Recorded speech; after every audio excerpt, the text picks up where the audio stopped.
RJD विधानमंडल दल की बैठक हुई और उसमें गंभीरतापूर्वक विभिन्न विषयों पर चर्चा हुई। आज सदन में कार्यस्थगन प्रस्ताव जो रखा गया था उस संदर्भ में भी चर्चा। आज सदन की कार्यवाही बाधित हुई और उसकी वजह यह थी कि जिस बड़े मुद्दे को लेकर महागठबंधन ने यह मूव किया था नेता प्रतिपक्ष के इनिशिएटिव पर,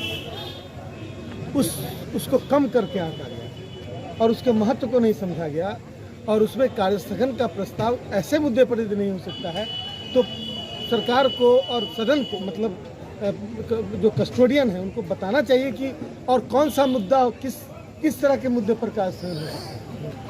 क्योंकि जनहित के मामले को लेकर जहां देश और राज्य की बड़ी आबादी, बिहार युवा राज्य है और 60% युवाओं की आबादी है, 60% लोग 25 वर्ष की उम्र तक के हैं, जो तो 60% युवा जब बिहार में है तो ऐसी स्थिति में जब उनके भविष्य का मसला है और भविष्य उससे प्रभावित हो रहा है किसी सरकार के किसी निर्णय से, तो स्वाभाविक है हम प्रतिपक्ष में रहकर इसकी भूमिका निश्चित रूप से अदा करना चाहेंगे।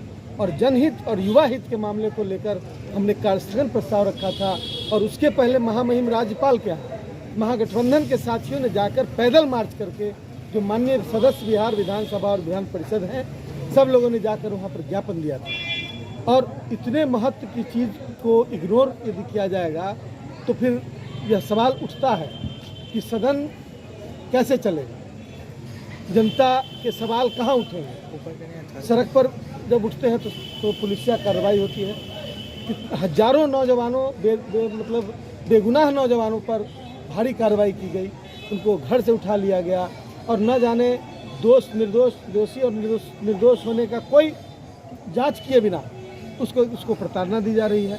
तो ऐसे मसलों को कहाँ उठाया जाए। तो हम पूरे प्रतिपक्ष के लोग एकजुट हैं, कांग्रेस पूरा CPI CPM माले और राष्ट्रीय जनता दल, हम निश्चित रूप से उन सवालों को उठाएंगे और तय हुआ कि प्रश्नकाल को हम लोग, चूँकि वह जनहित से जुड़ा हुआ है और हर माननीय विधायक के अपने अपने इलाके का मसला होता है, इसलिए उस काल में हम इन बातों पर कोई जिक्र नहीं करेंगे। लेकिन उसके बाद यदि समय नहीं दिया गया तो महागठबंधन विमर्श करके आपस में कल फिर आगे की कार्रवाई करें और हर माननीय विधायक के अपने अपने इलाके का मसला होता है, इसलिए उस काल में हम उन बातों पर कोई जिक्र नहीं करेंगे। लेकिन उसके बाद यदि समय नहीं दिया गया तो महागठबंधन विमर्श करके आपस में कल फिर आगे की कार्रवाई करी जाए। एक आखिरी सवाल है कि बैठक में आज तेजस्वी यादव ने सदस्यता अभियान को लेकर भी विस्तार से चर्चा की, क्या टारगेट दिया है? देखिए, टारगेट ये कोई मार्केटिंग का टारगेट नहीं है, ये टारगेट अपने बिखरी हुई शक्ति को समेटने का टारगेट है। तो हमारे सदस्यों पर ही लगभग छोड़ दिया गया, लेकिन एक टेंटेटिव बातें, गाइडलाइंस बताई गई कि अपने अपने इलाके में जितने लोगों ने वोट दिया उतने लोगों का को सदस्य हम सिर्फ बना लें तो हमारे पास सदस्यों की संख्या करोड़ से ऊपर हो। तो एक मोटिवेशनल बातें हमारे नेता ने कही हैं और सारे माननीय विधायक उससे मोटिवेटेड हैं और मैं समझता हूँ कि उस पर आगे बातें होंगी। हमारे जो सदस्यता अभियान में और तेजी आएगी। किन मुद्दों, जो सबसे ज्वलंत मुद्दा सामने है वो यही अग्निपथ, जो सरकार सिनेमा दिखा रही है देश के और राज्य के नौजवानों को, उस अग्निपथ के मुद्दे को हम मरने नहीं देना चाहते।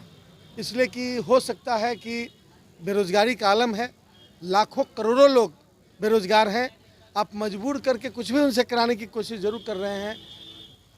मैंने हिंसा जरूर रुक गई है, आंदोलन नहीं रुका है।